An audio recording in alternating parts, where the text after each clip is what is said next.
नमस्कार दोस्तों, आप सभी का स्वागत है हमारे YouTube चैनल पर। जैसा कि आप देख पा रहे हो, हमने इतिहास विषय से अपनी सीरीज आरंभ की हुई है और आज हमारी सीरीज का 8वां लेक्चर होगा। और ये लेक्चर किसके बारे में होगा? ये लेक्चर होगा सिंधु सभ्यता के बारे में।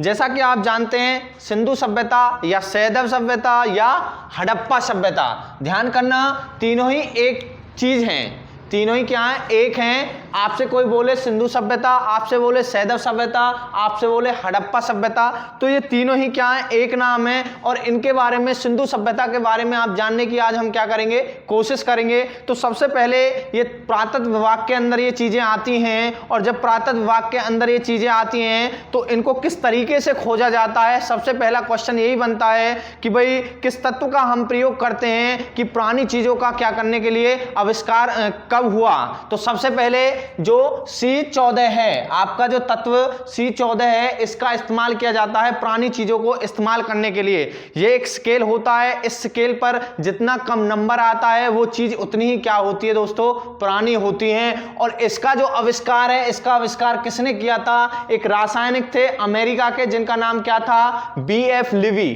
क्या नाम था दोस्तों? BF लिवी ने 1946 में किसकी खोज करी? C14 जो स्केल था उसका इस्तेमाल किया, और उस पर जो पुरानी चीज़ें थी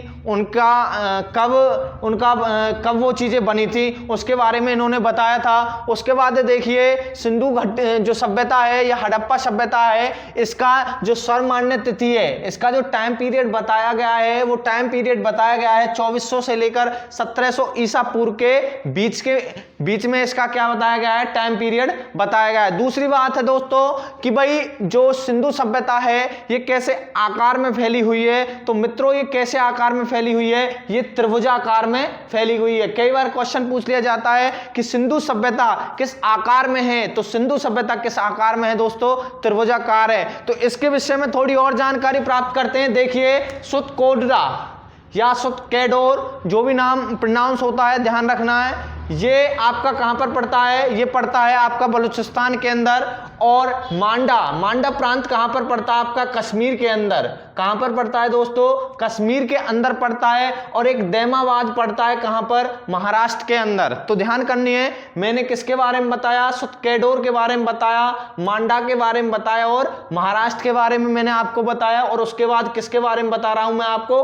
आलमगीरपुर। तो दोस्तों, जो आलमगीरपुर है ये आपका कहां पर पड़ता है? ये पड़ता है आपका उत्तर प्रदेश में। जब हम मैप पर इन सभी जगहों को आपस में मिलाते हैं तो यह हमारे किसके आकार की बन जाती है? त्रिभुजा आकार की बन जाती है। और इसके बीच में ही हमारी क्या थी? सिंधु घाटी सभ्यता फैली हुई थी। तो दोस्तों, इसका जो क्षेत्रफल है, किसका? इस एरिया का जो क्षेत्रफल था, वो क्षेत्रफल कितना था? 12,99,600 वर्ग किलोमीटर के अंदर आपकी सिंधु घाटी सभ्यता, आपकी हड़प्पा सभ्यता, आपकी सैंधव सभ्यता क्या थी? फैली हुई थी। तो दूसरा पॉइंट मैं क्लियर करने जा रहा हूं कि भाई जो सिंधु घाटी सभ्यता थी, जैसे कि मैंने पिछली वीडियो के अंदर आपको बताया था कि भाई प्रो हिस्ट्री है, प्री हिस्ट्री है। तो मैंने जिक्र करा था कि भाई जिनके हमें साक्ष्य मिलते हैं, जिनके लिखित साक्ष्य हमको मिलते हैं और लेकिन पढ़े नहीं गए हैं, और उनके पुरातत्व संबंधित भी साक्ष्य हमें मिले हैं, उस टाइम पीरियड को या उस सभ्यता को हमने किसका नाम दिया था? Pro historic part. तो मैंने क्या बताया? प्रो हिस्टोरिक पार्ट है। तो कई बार पूछ लेते हैं कि सिंधु जो सभ्यता है किसके अंदर आती है? तो प्रो हिस्टोरिक पार्ट के अंदर आती है। क्यों आती है? ये मैंने आपको बताया है कि इसके लिखित प्रमाण भी मिले हैं और साक्ष्य भी मिला है, लेकिन क्या नहीं किया गया है? पढ़ा नहीं गया है। इसलिए इसको किस में रखा गया है? प्रोटो हिस्ट्री के अंदर। और दोस्तों, ये कैसे युग की सभ्यता बताई गई है? ये बताई गई है आपकी कांस्य युगीन सभ्यता। तो ध्यान करना है, क्या ध्यान करना है? कांस्य युगीन सभ्यता है, किस पीरियड में आती है? प्रोटो हिस्ट्री के अंदर आती है। क्यों आती है? ये बात भी आपको जरूर ध्यान करनी है। दूसरी बात, जो इसके निवासी थे वो निवासी कौन थे? द्रविड़ और भूमध्य सागरीय इसके निवासी बताए गए हैं। उसके बाद देखिए, कुछ और पॉइंट के बारे में मैं बात करता हूं कि भाई इनकी जो सभ्यता है, जो ये सभ्यता है, इसकी नगर जो बनाने की, मान लीजिए, एक तो दूसरी बात है नगरीय सभ्यता है, ये बात आपको जाननी है क्योंकि आगे हम वैदिक सभ्यता के बारे में भी जिक्र करेंगे। तो ध्यान करना है, सिंधु घाटी सभ्यता से रिलेटेड एक बहुत इंपॉर्टेंट क्वेश्चन है कि ये नगरीय सभ्यता है, और उधर वैदिक सभ्यता के बारे में यदि मैं बात करूं तो एक ग्रामीण सभ्यता है। तो सबसे बढ़िया क्वेश्चन है कि भाई नगरीय सभ्यता थी, जो गली थी वो चौड़ी थी, एक दूसरे को किस पर काटती थी, 90 डिग्री के कोण पर काटती थी, और इस पद्धति को हमने नाम दिया था कौन सी, ग्रिड पद्धति। तो ध्यान करना, घर बनाने के लिए कौन सी पद्धति का इस्तेमाल किया गया, ग्रिड पद्धति का इस्तेमाल किया। नेक्स्ट मैं बात करता हूं कि सिंधु घाटी सभ्यता की जो लिपि है, हाँ जी दोस्तों, सिंधु घाटी सभ्यता की जो लिपि गई है वो क्या बताई गई है, भाव चित्रात्मक। तो कौन सी लिपि बताइए, भाव चित्रात्मक लिपि बताइए। और ये लिपि किधर से किधर लिखती है, ये दाएं से लेकर बाएं की तरफ लिखी जाती है। दूसरी बात, सिंधु घाटी सभ्यता में जो मीठे के लिए प्रयोग किया जाता था, वो प्रयोग किया जाता आपका क्या, शहद। तो ये भी इंपॉर्टेंट क्वेश्चन है कि सिंधु घाटी सभ्यता के अंदर मीठे में प्रयोग के लिए क्या प्रयोग किया जाता था, शहद प्रयोग किया जाता था। नेक्स्ट मैं बात करता हूं कृषि से संबंधित मुख्य रूप से गेहूं और जौ बताए गए हैं। मुख्य रूप से क्या बताया गया है कि जो फसल थी वो कौन कौन सी थी, एक तो गेहूं थी आपकी, दूसरी क्या थी, जौ। लेकिन कपास के भी कुछ साक्ष्य मिले थे। तो पूछा जाता है कि सिंधु घाटी सभ्यता के अंदर जो कपास के साक्ष्य हैं वो किसने बताए थे, वो बताए थे आपके शिडोन ने। तो ध्यान करना है, किसने बताए थे, शिडोन ने। किसके साक्ष्य बताए थे, कपास के। तो ये क्वेश्चन काफी इंपॉर्टेंट है। उधर कुछ महत्वपूर्ण पॉइंटों के बारे में मैं जिक्र कर रहा हूं। मैंने सब पहले ही ये पॉइंट क्लियर किया हुआ है कि जो विस्तार था वो त्रिभुजाकार था, और त्रिभुजाकार किस क्षेत्र में फैला हुआ था ये बात भी मैंने करा था, भारत के अंदर मांडा, आलमगीरपुर जो उत्तर प्रदेश के अंदर है, और तीसरा आपका दैमाबाद जो कि महाराष्ट्र के अंदर है, और इधर जो पाकिस्तान के अंदर सुत कैडोर है, इसके बीच में फैला हुआ था, जो कि एक त्रिभुजाकार था। क्षेत्रफल क्या था, 12,99,600 वर्ग किलोमीटर। लेकिन मैं बात कर रहा हूं कुछ और बिंदुओं के बारे में। सेकंड बिंदु है मेरा धौलावीरा।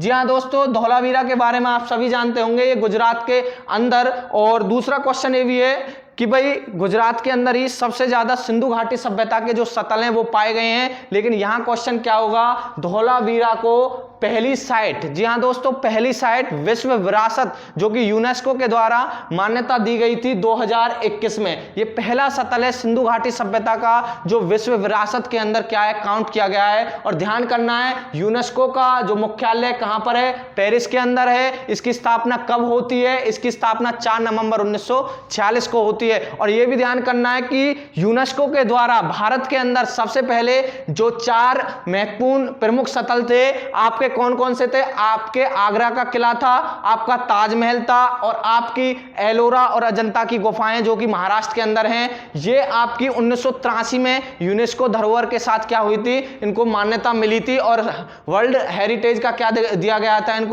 इनको दर्जा दिया गया था। नेक्स्ट मैं बात करता हूं, अभी मैंने इसी पॉइंट के बारे में जिक्र किया था कि जो सबसे ज्यादा सतल है वो कहां पर है, आपके गुजरात के अंदर हैं। और दूसरी बात ये है, दूसरा जो पॉइंट है मेरा ये है कि भाई सबसे बड़ा सतल सिंधु घाटी सभ्यता का कौन सा होगा, वो सतल होगा आपका कौन सा, मोहनजोदड़ो। लेकिन इस क्वेश्चन से भी कई बार डाउट बनता है, और डाउट क्या बनता है, एग्जामिनर पूछता है कि भाई सिंधु घाटी सभ्यता का सबसे बड़ा सतल कौन सा है, तो कौन सा होगा, मोहनजोदड़ो होगा। लेकिन कई बार एग्जामिनर पूछता है कि भाई भारत के अंदर, जी हां दोस्तों, भारत के अंदर सिंधु घाटी सभ्यता का सबसे बड़ा जो सतल है वो कौन सा है, तो वो कौन सा होगा आपका, वो होगा आपका कौन सा, राखीगढ़ी। और राखीगढ़ी पड़ता कहां है, हरियाणा के अंदर पड़ता है। और राखीगढ़ी किस नदी के तट पर है, तो ये बात भी आपको ध्यान करनी है, कौन सी नदी है, घग्गर नदी है। तो नेक्स्ट पॉइंट की तरफ हम बढ़ते हैं। नेक्स्ट पॉइंट हमारा क्या होगा कि भाई सिंधु घाटी सभ्यता की जो प्रमुख बंदरगाह थी वो बंदरगाह कौन कौन सी थी, तो ये बंदरगाह 2 थी, एक तो लोथल है और एक आपकी सुतकोददा। तो ध्यान करनी है कौन कौन सी, लोथल। कई बार पूछ लिया जाता है जो लोथल जो बंदरगाह है ये भारत के किस राज्य के अंदर पड़ती है, तो ये भारत के किस राज्य के अंदर पड़ती है? तो राज्य होगा आपका कौन सा? गुजरात। कौन सा होगा? गुजरात होगा। और जो सुतकोदा है ये किसके अंदर पड़ता है? ये पड़ता है पाक के अंदर, पाकिस्तान के अंदर। ये मुख्य रूप से क्या था? बंदरगाह था, जहां से जो सिंधु घाटी सभ्यता के जो लोग हैं आयात और निर्यात करते थे। नेक्स्ट पॉइंट की तरफ मैं बढ़ता हूं। देखिए सिंधु घाटी सभ्यता के अंदर पर्दा जो प्रथा थी वो प्रचलित थी, तो ध्यान करनी है। जो पर्दा प्रथा थी वो सिंधु घाटी सभ्यता के अंदर प्रचलित थी। उधर नेक्स्ट पॉइंट की मैं बात करूं, अग्निकुंड।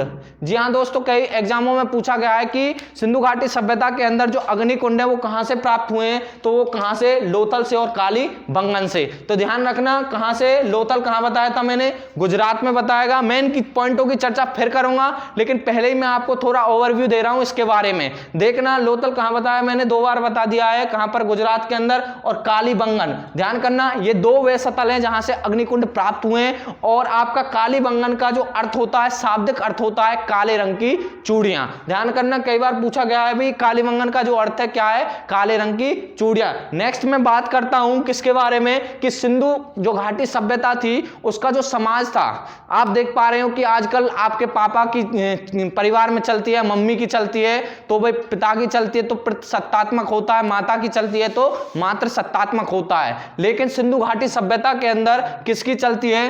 माता की।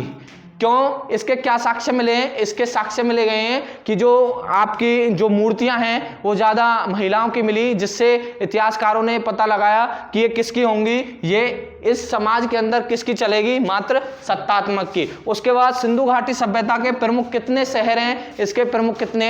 6 शहर हैं। कौन कौन से? मोहनजोदड़ो, हड़प्पा, गढ़वीरवाला, राखीगढ़ी, धौलावीरा और काली बंगन। नेक्स्ट मैं बात करता हूं इसके प्रमुख बिंदुओं के बारे में। सामाजिक कैसे था? मनके का निर्माण। जी हाँ दोस्तों, किसका निर्माण? मनके, जो मन का निर्माण था।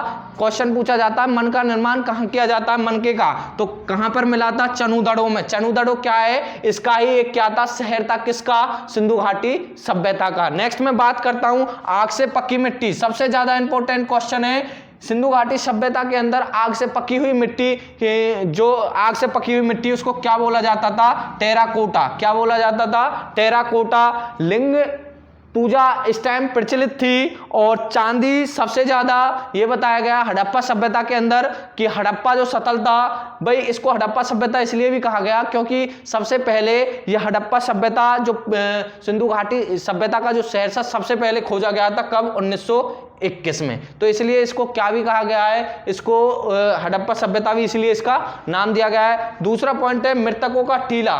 जी हाँ दोस्तों, कई बार एग्जामों में पूछा गया है मृतकों का टीलो कहां से मिला है? मोहनजोदड़ो से मिला है। तो ध्यान करनी है कहां से मिला है? मोहनजोदड़ो से किसका टीला मिला है? मृतकों का टीला आपको मिला है। तो दोस्तों ये हमारे कुछ सिंधु घाटी सभ्यता से कुछ महत्वपूर्ण क्वेश्चन थे। और एक क्वेश्चन और है कि भाई सिंधु घाटी सभ्यता के अंदर जो शासन थे वो कौन सा वर्ण चलाता था? तो ध्यान रखना, गणिक वर्ण। कौन सा दोस्तों? सॉरी, वणिक जो वर्ग था वो क्या चलाता था उस टाइम? शासन चलाता था। किसके टाइम पीरियड में? सिंधु घाटी सभ्यता के टाइम पीरियड में। और सभ्यता कैसी थी? मात्र सत्तात्मक थी। तो दोस्तों ये थे आज के हमारे कुछ मुख्य बिंदु। मिलते हैं एक नई वीडियो के साथ और एक सेकंड पार्ट के साथ सिंधु घाटी सभ्यता के लिए। Thank you very much.